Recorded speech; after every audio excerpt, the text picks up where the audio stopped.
आगे आगे आगे। हेलो जीजू। अरे सौरभ, तुम कब आई? ये कहाँ है? मैं थोड़ी देर पहले ही आई हूँ। दीदी मार्केट गई हैं, शाम तक आएंगी और शाम तक आपका ख्याल मैं रखूंगी। अरे तुम क्यों ख्याल रखोगी मेरा? तुम हमारी मेहमान हो, मैं तुम्हारा ख्याल रखूंगा। आप कहाँ रखते हो मेरा ख्याल? तुम ठीक हो? नहीं, मैं बिल्कुल भी ठीक नहीं हूँ। बताओ क्या हुआ है? मुझे आपसे प्यार हो गया। क्या बकवास कर रही हो? तुम्हें पता है ना, तुम्हारी बहन का हस्बैंड हूँ मैं, तुम्हारा जीजा हूँ। हाँ पता है, लेकिन फिर भी मुझे आपसे प्यार हो गया है। सब कुछ जानने के बावजूद मुझे आपसे प्यार हो गया है, लेकिन आप है कि आप मान ही नहीं रहे हैं। दूर रहो मुझसे। और देखो, अगर रिया को ये पता चल गया ना, जिंदगी में तुमसे बात नहीं करेगी वो। अच्छा, और बताएगा कौन उन्हें? मैं बताऊंगा। क्यों? आपको मैं अच्छी नहीं लगती क्या? तुम अच्छी हो, बहुत अच्छी हो, लेकिन मैंने कभी तुम्हें उस नजर से देखा ही नहीं। अच्छा, तो अब देख लो। नहीं देखना, ना कल देखा, ना आज, ना कल, कभी नहीं देखना मुझे। क्या है, दुनिया के सारे जीजा ना अपनी साली के पीछे पड़े रहते हैं और मैं आपके पीछे पड़ रही हूँ, तो आप मुझे दूर कर रहे हैं। मुझे दुनिया से कोई लेना देना नहीं है, मुझे सिर्फ अपना पता है। मेरे लिए तुम मेरी वाइफ की बहन हो, उसके अलावा मैं कुछ नहीं सोचता, और तुम्हें भी नहीं सोचना चाहिए।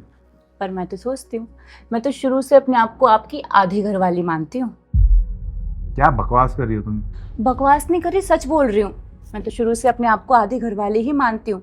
आपने वो कहावत नहीं सुनी, साली आधी घरवाली? तो बस फिर। वो इंसान दुनिया का सबसे घटिया इंसान था जिसने ये कहावत लिखी थी। पक्का वो कोई मर्द होगा जिसने अपने फायदे के लिए ये कहावत लिखी। शुक्र उसने ये नहीं लिखा कि देवर आधा घर वाला। अरे, जब हस्बैंड का भाई बेटे जैसा हो सकता है, तो वाइफ की बहन आधी घर वाली क्यों? जीजू, जब मुझे कोई प्रॉब्लम नहीं है तो आपको इतनी प्रॉब्लम क्यों हो रही है? क्योंकि मैं तुम्हारी बहन से प्यार करता हूँ, और उसे धोखा देने के बारे में कभी सोच भी नहीं सकता। मैं उसे धोखा देने की बजाय मरना पसंद करूंगा। इतना प्यार करते हैं आप दीदी से? हाँ, और जो तुम पे भूत सवार हुआ है ना, इसे उतार दो। यही हम सबके लिए सही होगा।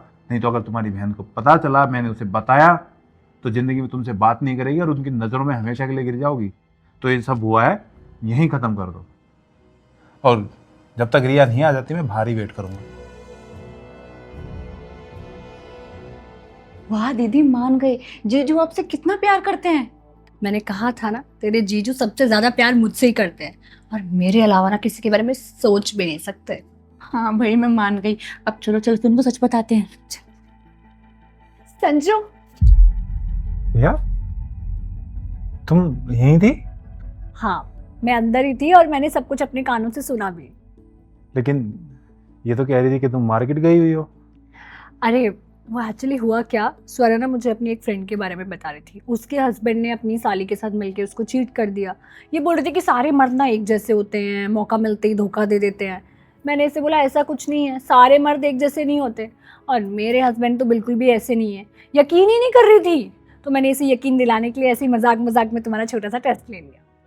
हाँ जीजू, आई एम सो सॉरी, लेकिन आज मैं मान गई, हर मर्द एक जैसा नहीं होता। रिया, तुमने किसी और को भरोसा दिलाने के लिए मेरे प्यार का, मेरे भरोसे का टेस्ट लिया। संजू, मुझे तुम पे पूरा भरोसा था। वो तो मैं वो बस तो मैं क्या है? तुमने किसी और को भरोसा दिलाने के लिए हमारा रिश्ता दांव पे लगा दिया। क्या होता अगर आज हमारा रिश्ता टूट जाता तो? मुझे पता था कि तुम मेरा भरोसा नहीं तोड़ोगे। अगर तुम्हारा भरोसा टूट जाता तो साथ साथ हमारा घर भी टूट जाता आज। मुझे पूरा यकीन था कि तुम कुछ भी ऐसा नहीं करोगे जिससे हमारा रिश्ता खराब हो या मैं हर्ट हो। लेकिन मैंने कभी नहीं सोचा था कि तुम ऐसा कभी करोगी। तो सॉरी संजू, मैं आगे से कभी ऐसा नहीं करूँगी। मैंने नहीं सोचा था कि तुम्हें इतना बुरा लग जाएगा, और मुझे पता है कि तुम मुझसे बहुत प्यार करते हो और मैं भी तुमसे बहुत प्यार करती हूँ। प्लीज़ पहली और आखिरी गलती समझ के माफ़ कर दो। हाँ जीजू, आई एम सो सॉरी। हम लोग आपको हर्ट नहीं करना चाहते थे, लेकिन आज मैं बहुत प्राउड फील करती हूँ कि मेरे जीजू बाकी लोगों से अलग हैं। कान पकड़ के सॉरी। ठीक है, लेकिन जिंदगी में दोबारा कभी रिपीट नहीं होना चाहिए। हाँ पक्का प्रॉमिस, प्लीज माफ कर दो। इस जोड़ी को किसी की नजर ना लगे। तेरी जरूर लगेगी।